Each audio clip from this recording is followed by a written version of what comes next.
pessoal, tudo bem? Hoje eu vou trazer para vocês o pôster do canal, o primeiro pôster do canal Automobilismo Brasil, e não tinha como ser diferente, né? O primeiro carro que a gente ia fazer com certeza seria aí o Toleman TG 184, o carro que deu ao Senna o seu primeiro pódio. Eu fiz ele inclusive nas cores de Mônaco, né, em 1984. Vocês sabem aí que esse carro teve várias pinturas diferentes, baseada aí nos seus patrocinadores, né? Algumas provas, alguns patrocinadores entravam com mais dinheiro, outras vezes com menos, então eles modificavam a pintura de acordo, né, com os patrocínios. Bom, esse carro ele tem várias coisas interessantes e que eu quero comentar ao longo do vídeo. Quero aproveitar, né, esse vídeo para a gente conversar um pouquinho sobre esse carro, desmistificar algumas coisas também. Eu vejo que tem muitos mitos sobre esse carro. Aonde eu vi isso? Se vocês pegarem, por exemplo, no YouTube, na prova de Mônaco de 84, na corrida de Mônaco, e abrirem a aba de comentários, vocês vão ver muita coisa absurda sendo dita lá.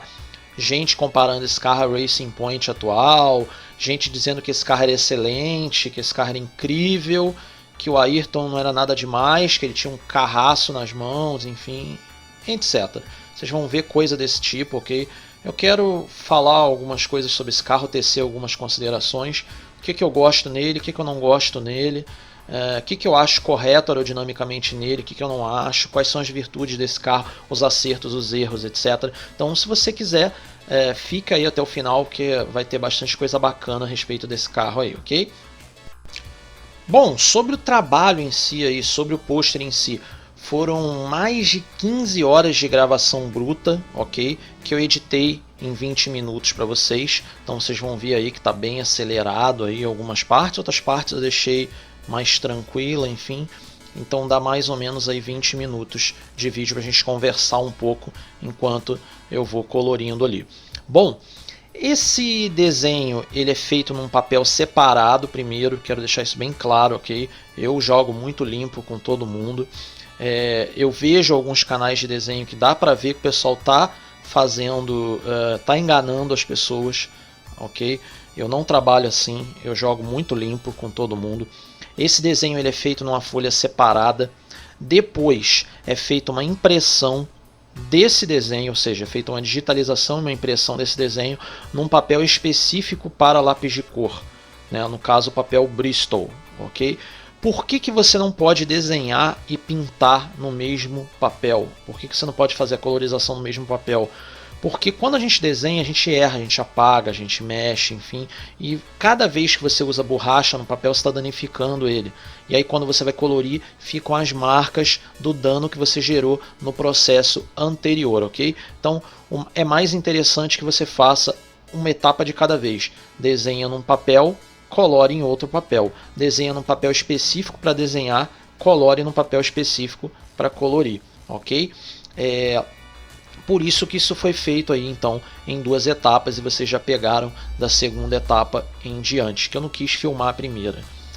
Voltando para cá, eu uso lápis de cor nacional, tá? O Tris. Ele é muito bom, eu tenho lápis de cor importados aqui, Carandache, Prismacolor, enfim. Só que o Tris é um lápis excelente, ok? Ele, na minha opinião, ele é um lápis difícil de usar, mas quando você aprende a usar ele, é um lápis que te entrega um resultado incrível. Ele é muito pigmentado, então para trabalhar realismo é bem interessante, contanto que você não fique usando muitas camadas, sobrepondo demais, porque ele é um lápis muito encerado, ok? Então ele é um lápis difícil de trabalhar, ele vai deixar gomos fortes, sabe, ele é de pigmento, borrões de pigmento se você usar demais, ok? Só que ele é um lápis muito interessante se você aplicar a cor correta no local correto e não ficar tentando arrumar aquilo, ok? Lápis muito bom e ele tem uma passagem muito boa também, somando todas as cores, a DD11 e tudo mais, dá mais de 100 cores, muito mais, acho que mais de 110 cores se você somar a caixa de 72 mais os dois ADD11 de 12. Então, enfim, ele tem muitas cores, é um lápis muito bom. Fora as cores duplas, tem lápis com cores duplas, enfim, ele tem mais de 110 cores se for somar tudo, ok? Um lápis muito bom mesmo, nacional e muito bom. tá? Não fiquem com frescura. Eu vejo muito canal aí que o cara faz um trabalho bacana, ok, mas com 10 mil reais na bancada. Então, enfim, eu não tenho esse negócio. O importante é o resultado. O que você usou para chegar no resultado não importa. E esse produto aí é excelente, ok? É, como eu disse, mais complicadinho de usar, mas é excelente. Bom, eu fui fazendo ali o sidepod, fui fazendo toda a reflexão, né, do coverage do motor. Esse é um carro que ele tem um half coverage, né, ele é metade só, né, da cobertura do motor. Ele não tem um motor full coverage, né, não tem um motor todo coberto, mas enfim, ele é um carro bem interessante. Esse carro é um carro que ele passou a ter injeção eletrônica a partir do GP do Canadá, e ele é um carro também que passou a ter um computador de cálculo de combustível a partir do GP do Canadá. Ele não tinha isso, ok? Os pilotos trabalhavam literalmente no escuro, sem saber se iam terminar ou não. Era feito um cálculo de consumo e, né, torcer para dar certo. E o cara ia para a corrida e se tivesse pane seca, teve. Enfim, azar. Ali não, a partir do Canadá tudo era medido certinho naquele sistema de mais um, menos um. O piloto sabia se estava uma volta fora, uma volta acima, se ele podia consumir um pouco mais, um pouco menos. E isso aumenta demais o seu ritmo de corrida, porque você não fica a corrida inteira andando, né, economizando. Você sentiu que economizou o suficiente, você força um pouco mais. Sentiu que forçou demais, você economiza um pouco. Enfim, você melhora muito seu ritmo de prova. A partir do Canadá, então, esse carro também passou a ter turbinas, ao invés de ter as turbinas californianas da Garrett, ele passou a ter turbinas da marca Rollset, ok? Essas turbinas deram a esse carro quase 200 cavalos a mais a partir do GP do Canadá, e a partir ali de Brands Hatch, o carro passou a ter um aerofólio novo. O aerofólio desse carro, inclusive alguns inscritos me pediram para explicar esse aerofólio duplo aí, né, que foi usado ali até Dallas, né, se eu não me engano. Esse aerofólio duplo, vários inscritos me pediram para explicar esse aerofólio, e ele é bem simples o conceito dele, ok? Ele é um aerofólio ideal para pistas de média e baixa velocidade, que é tudo que esse campeonato teve até ali o GP de Dallas. Por que médias e baixas velocidades? Porque essa asa que está mais à frente, ela literalmente vai jogar em baixa pressão e alta velocidade no topo da asa de trás. Ou seja, é mais ou menos o que fazia o duto F, né, da McLaren lá na época quando eles criaram aquele duto F que estolava a asa traseira, dando às McLarens velocidade de reta. É a mesma coisa que essa asa faz aqui, com a diferença que você não consegue ligar e desligar o sistema. Você tem que ficar com ele ligado o tempo inteiro, então ele não funciona para algumas pistas. Qual é a ideia, então? A partir de uma determinada velocidade, que a gente nunca vai saber qual é, só se a gente entrevistar o Roy Byrne, essa asa entrava em funcionamento, gerando uma quantidade de baixa pressão, tamanha ela, que estolava o aerofólio mais atrás. Então isso dava ao Toleman velocidade de reta, mesmo com o motor, né, muito mais fraco. Só que a partir do momento que você passa a ter na temporada pistas de alta velocidade com curvas de alta velocidade, você não pode usar esse tipo de aerofólio. Então o que eles faziam? Utilizavam um aerofólio mais, vamos dizer assim, convencional, com uma asa só, né, e dois ADD-ons ali nas laterais, duas asas sobressalentes nas laterais, igual a quase todos os times, né, faziam. A diferença são os pilares. O Roy Byrne, muito inteligentemente, ele sempre soube que os pilares tiram muito da eficiência do aerofólio, ok? Por quê? Quando você põe um pilar embaixo de uma asa, qual é a ideia? Você precisa que o ar passe pela asa em baixa pressão e altíssima velocidade. Quando você coloca um pilar, você já está gerando resistência embaixo da asa. Então, essa alta velocidade já não vai ser tão alta assim. E se você coloca dois pilares, aí você piorou ainda a sua situação. Por isso muita gente criticava ali a Ferrari em 2015, né, por usar pilares duplos, já sabendo que isso não é eficiente, né, tantos anos depois, e mesmo assim insistindo. Enfim, muita gente criticava. Pega aí as coisinhas antigas aí que vocês vão ver isso que eu estou falando. Mas enfim, não quero falar de Fórmula 1 atual. A grande questão é que, para não utilizar pilares, o Roy Byrne utilizava um sistema tubular que fixava a asa, na verdade, lá embaixo dela, né, perto ali da suspensão do carro. Então ele deixava toda a área embaixo da asa livre para o ar trabalhar, né, em alta velocidade e baixa pressão. Muito inteligente. O Roy Byrne era um grande projetista, ok? Esse carro, por exemplo, ele tinha uma traseira coke shape, mesmo sendo um carro half rated, ele tinha uma traseira coke shape. É bem interessante porque ele é uma traseira coke shape porque a asa faz isso. É isso que é interessante. Se vocês olharem, a asa, ela entra, é a primeira asa ali, ela entra para dentro do automóvel, né? E ela é ligada à segunda asa, tá? Isso que é interessante.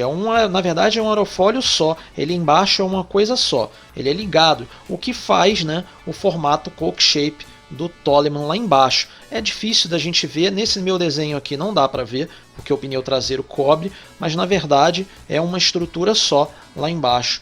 E que faz, né, o caminho liso que eu vivo falando para vocês. Que tem que ser uma estrutura lisa, sem muitos obstáculos para o ar passar. Bem interessante. Esse carro, ele tinha um difusor traseiro, ok? Ele não era um carro de assoalho totalmente plano, igual o da Ferrari, por exemplo, que ignorava isso. Não, ele tinha difusor pequeno, mas tinha. Provavelmente era pequeno pela quantidade de ar que eles conseguiam, né, gerar em alta pressão e, consequentemente, transformar em baixa pressão. Ou seja, o fluxo que eles geravam devia ser pequeno e, consequentemente, o tamanho do difusor também tinha que ser pequeno, porque o que delimita o tamanho do seu difusor é a quantidade de ar que você consegue colocar em baixa pressão embaixo do assoalho. Okay? Quanto maior é essa quantidade de ar, esse fluxo, maior pode ser o seu difusor. É claro que, né, a partir ali de 1987 a FIA vai começar a diminuir o tamanho dos difusores, e aí em 88 a gente já vê, né, carros com difusores bem menores, enfim. A FIA vai começar a controlar isso. Nos anos 90 os difusores já vão estar bem pequenos. Em 94 a gente vai ter uma decisão polêmica da FIA, que é literalmente diminuir os difusores no meio da temporada, o que é um absurdo, porque você constrói o carro inteiro em cima de um conceito e você mudar isso no meio do ano é brutal, principalmente com as equipes pequenas, chega a ser quase criminoso, ok? Porque eles têm muito menos dinheiro para desenvolver e acontece alguns casos bizarros, como por exemplo o carro da Footwork, por exemplo, que era um carro muito bom até o acidente do Ayrton, passa a ser um carro terrível, um carro horroroso do meio da temporada em diante. Enfim, você pune equipes pequenas que conseguiram fazer bons carros quando você muda o regulamento no meio da temporada, ok? Mas aconteceu, e a partir de 95 os carros vão ter difusores bem menores, ainda soprados, ok? Ainda soprados, porém menores, tá bom? Esse Toleman aí, o TG184, ele ainda não tinha um difusor soprado. McLaren e Lotus já tinham difusores soprados em 84, a Toleman não, ok? Mas é um carro que tem bastante coisa interessante nele para se comentar. Por exemplo, a exaustão dos sidepods pelas laterais, que vai ser copiada por todos os times quase ali a partir de 1985. Não todos, mas muitos times vão copiar a exaustão dos sidepods pelas laterais. No caso, aonde vocês veem essa exaustão? Naquela espécie de veneziana ali que vocês estão vendo na lateral, né, do sidepod do TG184, ali onde fica o Candy Appliances, ok? O patrocínio ali da Candy. Bom, aquela exaustão lateral ali, ela é muito interessante. Por quê?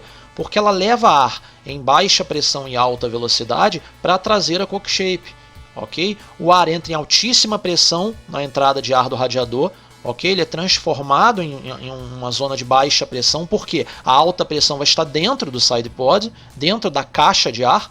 Ali dentro a pressão é altíssima e o ar é liberado pela veneziana em baixa pressão e alta velocidade, altíssima velocidade. E ele vai se encontrar, né, com o fluxo, né, de ar de baixa pressão que vai ser gerado ali entre o pneu e o side pod. Então é muito interessante. Você tem dois fluxos de ar de baixa pressão trabalhando juntos, passando pela traseira Cockshape e consequentemente, né, por cima ali do difusor. Bem interessante esse sistema da Toleman, que vai ser copiado pelo Gerard Ducarrouge na Lotus, né, na Lotus 97T, né, na temporada de 85, e depois vários outros carros vão começar. No final, vocês vão ver que no final da década de 80, todos os carros vão ter exaustão de radiador pelas laterais. A exaustão ela vai deixar de ser por cima dos radiadores, ok? Na verdade, a exaustão por cima dos radiadores era uma herança dos carros asa e os projetistas meio que não se ligaram nisso, na minha opinião. Ok? O carro asa ele tinha a exaustão dos radiadores para cima porque você não tinha espaço físico. Metade do seu sidepod na altura dele era para fazer a asa invertida. Então você não tinha espaço para botar um radiador de pé. Então você botava deitado e não tinha para onde fazer a exaustão. A exaustão então tinha que ser para cima. Porém, isso é muito ruim, porque você leva ar sujo para sua asa traseira, ok? Ar turbilhonado. Então não é interessante. O que eles vão fazer a partir de 85, copiando a Toleman? Faz a exaustão para os lados, já que eu posso fazer os radiadores, né, de pé. O único problema que a Toleman tinha de colocar os radiadores de pé é a altura do sidepod, né? Se vocês forem ver aí a altura do sidepod do TG184 é bem considerável, é um sidepod altão, né? O que gera bastante arrasto. Porém, ele tem, é o que eu falo sempre para vocês, é uma equação de ganho e perda. Perde no tamanho do pote, do sidepod, ok, mas você ganha também, né, de ter um fluxo correto na traseira do carro, partindo pelas laterais, bonitinho. Você faz o intaque dos turbos ali no Y do Candy, bem na curva do sidepod, na área ali de altíssima pressão, né, na lateral. Você faz a entrada de ar dos turbos ali, justamente para que facilite a entrada do ar, né, para dentro da admissão das turbinas. É uma área ali de altíssima pressão, e logo acima você tem uma área de baixa pressão. É muito interessante, são dois fluxos trabalhando, um em alta pressão e um mais acima em baixa pressão. Então reparem que a grelha de exaustão é só até metade do sidepod, ela não vai até lá embaixo. Por quê? Senão dificulta a tomada de ar dos turbos. É muito interessante esse carro, tudo nele é minimamente planejado, é muito interessante. Tá? Ele é um carro que trabalha com suspensões de fúrculas duplas, tanto na frente quanto atrás, ok? Porém, na traseira, ele meio que faz uma travessa e não uma fúrcula dupla. Eu vou tentar explicar. É um triângulo, é uma fúrcula, porém tem uma barra a mais, um elemento a mais, que faz ali o trabalho, a ligação com a barra estabilizadora. Ok? Ou seja, tem um elemento de suspensão só para trabalhar com a barra estabilizadora. É um carro muito interessante, ok? Fora, né, o elemento normal, né, para fazer o amortecimento, que é o pull rod. Então é um carro muito interessante, ele tem muitas coisas inteligentes. É um carro que tinha um handling excelente. No GP da Alemanha, o Ayrton comenta isso para o Roy Byrne, isso está no livro do Tony Doddings. O Ayrton diz mais ou menos o seguinte, abre aspas, Roy, nós somos mais rápidos do que todo mundo nas curvas. E sorrindo, o Doddings ainda diz que o Ayrton fala isso sorrindo, né? O carro era muito bom, de chassi, ok? O problema aí é que eu quero entrar na polêmica. Muita gente diz assim, esse carro aí era hoje em dia uma Racing Point. Eu vejo muito isso. Lá na corrida de Mônaco, não é a minha corrida de Mônaco, meu vídeo de Mônaco não. No vídeo do YouTube mesmo, onde o cara posta a corrida lá. Se vocês entrarem lá no GP de Mônaco de 84, vocês vão ver gente comparando esse carro com Force India, com Racing Point, com sei lá o que. Não era. Esse carro era um carro de 10º para baixo, e 10º com Ayrton dentro. Qualquer outro piloto que sentou nesse carro aí é 13º para baixo. O Johansson, quando sentou, largou em 17º. Então a gente tem que tomar um pouco de cuidado. E não é que o carro é ruim, o carro é fantástico. O problema é potência bruta. Não tem. Ok? Eu estou falando de um carro que tinha 600 cavalos, passou a ter 800, e 800 era o limite dele, era ele no modo granada. Ele tinha 800 cavalos. Enquanto um BMW tinha mais de 1000 no modo granada e trabalhava talvez em ritmo de corrida com 750. Ou seja, o BMW em ritmo de corrida era o Toleman quase no modo granada, no modo para explodir, durar 2 voltas, 3 voltas. Então a gente tem que tomar um pouco de cuidado com isso. O TG184 é um carro que em corrida devia ter ali seus 560 cavalos, 600 cavalos no máximo, isso no fim da temporada. No início da temporada 500 e olhe lá, em corrida, ok? Senão não chega, vai quebrar. Então eu vejo muita gente que tenta diminuir os feitos do Ayrton, exaltando demais um carro que não era isso tudo. E não é culpa do carro, o carro é excelente, o carro é fantástico, como eu estou dizendo. O carro era de handling, era o melhor da temporada. O Nelson dá entrevistas, inclusive no final do ano, ele diz isso. O melhor chassi hoje da Fórmula 1 é o TG184. Na opinião dele, era o melhor chassi. Era o carro que mais fazia curva na temporada. Só que falta motor, faltavam pneus competitivos.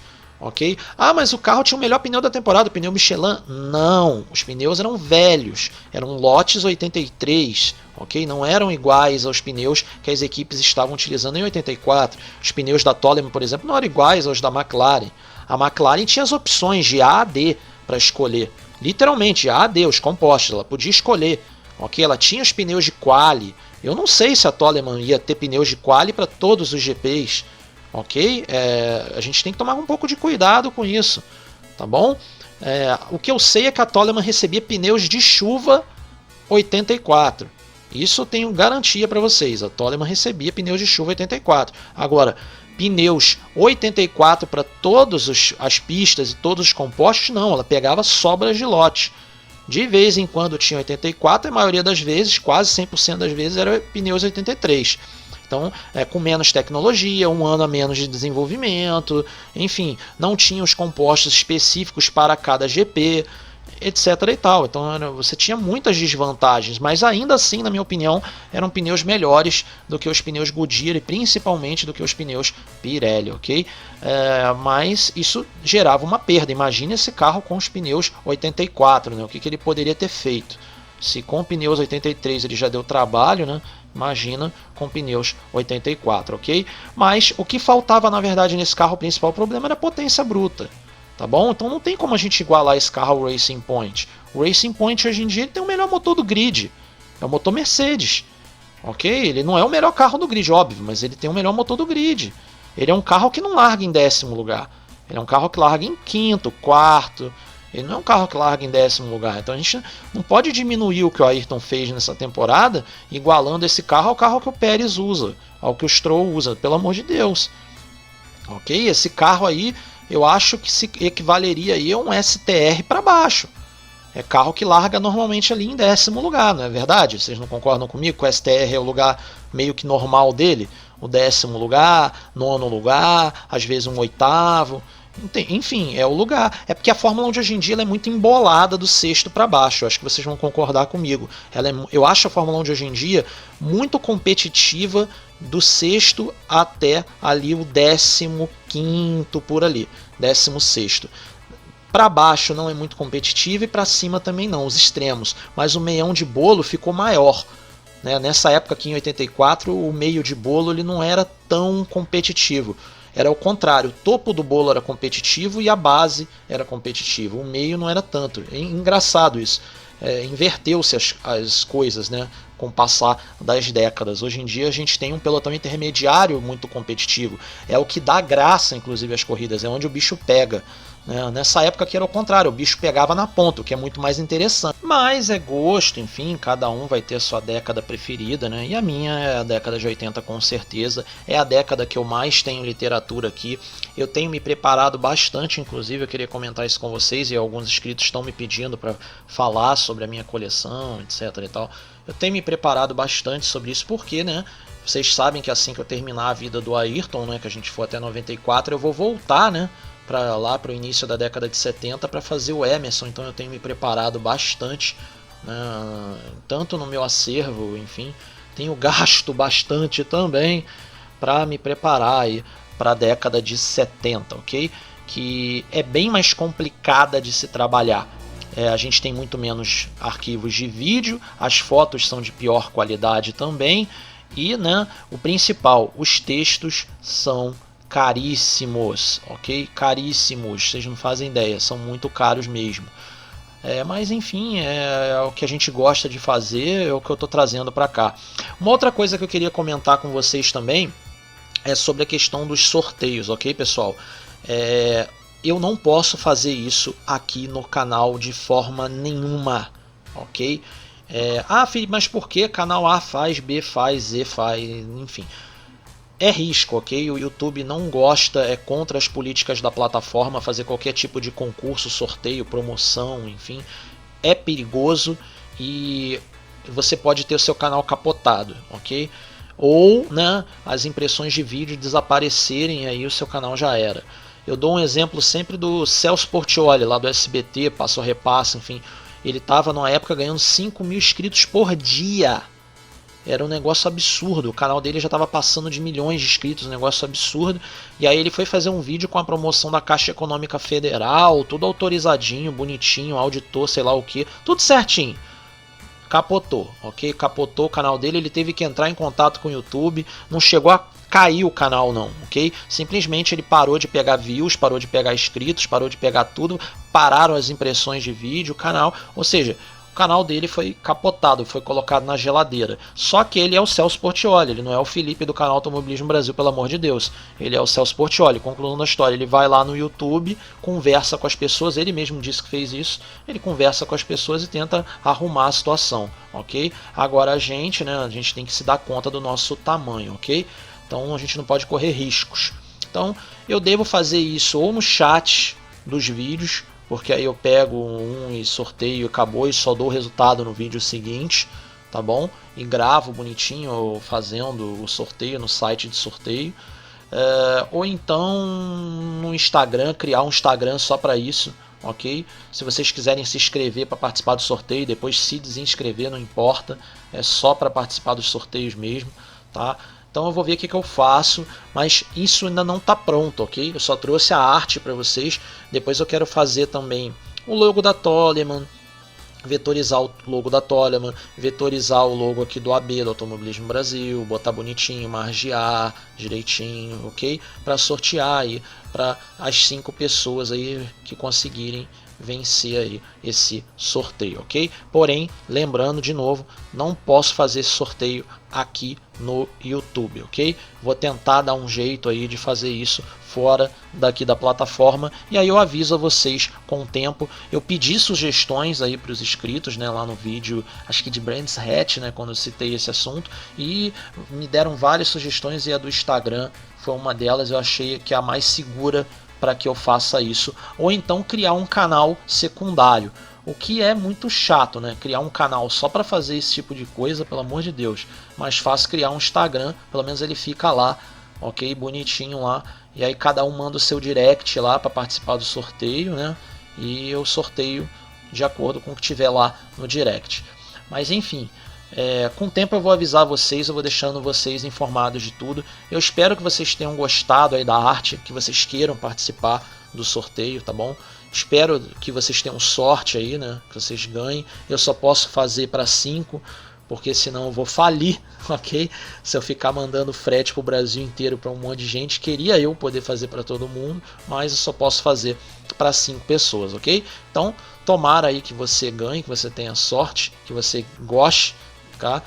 E até o próximo vídeo, quarta-feira, 7 da noite.